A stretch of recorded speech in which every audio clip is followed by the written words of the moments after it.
Okay.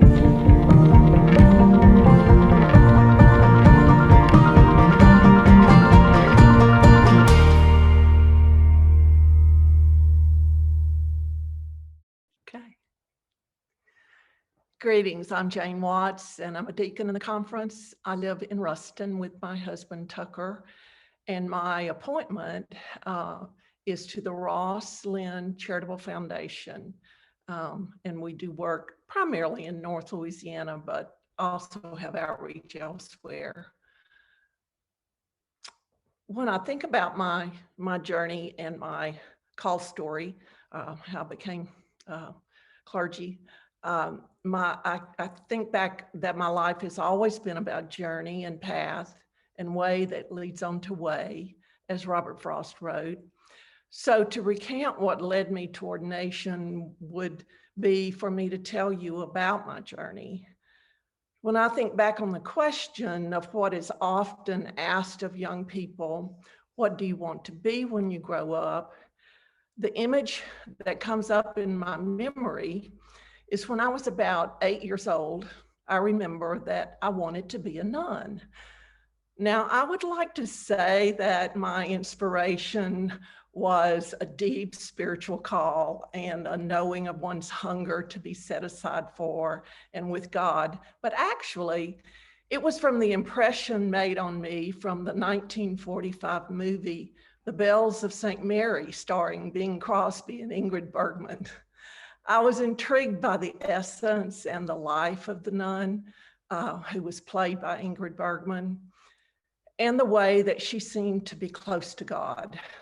As I look back on that awareness now, I would say that she seemed to know the Holy Mystery and lived a transformed life, congruent, liberated, and certain of her deep dependence on God. And so those kinds of awarenesses and knowings and even encounters in my spiritual life were not foreign to me as I grew on into adulthood. What was missing, though, all those years, was a language to talk about the experiences as they occurred and a guide to help me understand them and what they meant. And so sometime in my 40s, I was part of the beginning days of Grace Community Church in Shreveport, where my friend and pastor and spiritual guide and mentor, Rob Weber, introduced me to Carol Cotton Wynn. Rob said, you may want to be a part of this new ministry in the conference that is being launched. It's called the Academy for Spiritual Leadership. It was there that I was introduced to the language and the reality of the spiritual life that has been held throughout our Christian heritage and history by the mystics of our faith. I count Rob and Carol among those who, across the ages, have held the light and called together circles of trust and life.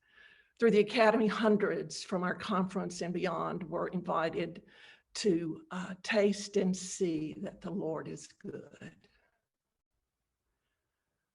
My participation in the Academy programs and events were at first for my own restoration and growing. And then, as often is the case, God invites us to be accountable for what we know, to share it with others. So I began to move into leadership with the Academy, and then was invited to plant a similar program in the Mississippi Conference that I led for 12 plus years. During these years in Mississippi, I attended Garrett Seminary in Chicago for advanced studies in spiritual formation and became certified by the General Board in the Ministry of Spiritual Formation. I went on to receive my master's from Garrett, and through the years often asked God, so do I need to be ordained to do this? Only to hear back, no, I want you to be the best lay person you can be and do this work as a lay person. So for years I did, and I quit asking about ordination along the way. So perhaps the most memorable story of my journey happened during my last semester at Garrett, as my soul friend and colleague, Kathy Bruton, and I were flying up to Chicago for our class. We were talking with a young woman on the plane who was questioning her life and seeking guidance. And just as we landed on the tarmac at Midway, God said to me in a very audible voice, "And now this is why I want you to be ordained." I'll never forget being shocked, but indeed certain that it was God's voice. And at the same time, my exasperation and responses of, "What? Now? Are you sure? Isn't it a little bit late?" But indeed, it was a true request and call to be about the work that my ordination as a deacon has opened doors for and placed me in a position to do.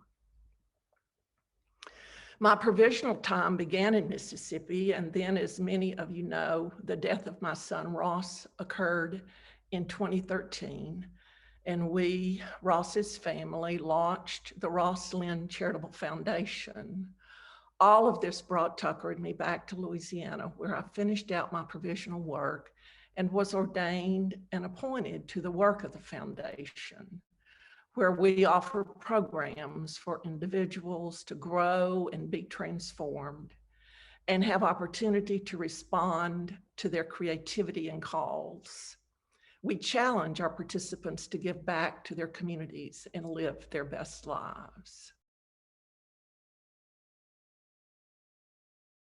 One of the other questions we were asked to reflect on in these recordings was to name the people who were instrumental in our call in ministry and our work and now retirement. I've already mentioned Carol and Rob and Kathy as ones who did indeed guide me and walk with me at key points on my journey. Others are Dwight Judy and Margaret Ann Crane, both who were professors at Garrett. Wendy Miller, minister and teacher and soul friend, who was the first voice to introduce me to the life of spiritual direction and what the ministry of being a spiritual director was to be.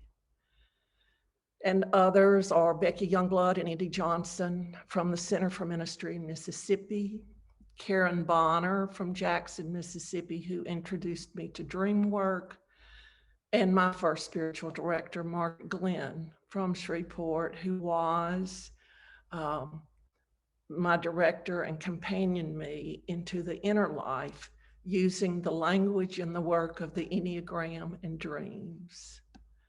My two colleagues and soul friends and fellow spiritual directors, Pat Bates and Mimi McDowell, served as presidents of the board of the Ross Lynn Foundation and companioned us as we formed and established our programming. As I end what I have to say about my life and journey in formal ministry, I want to offer an invitation to those of you who fill pulpits and will be continuing in ministry at this time.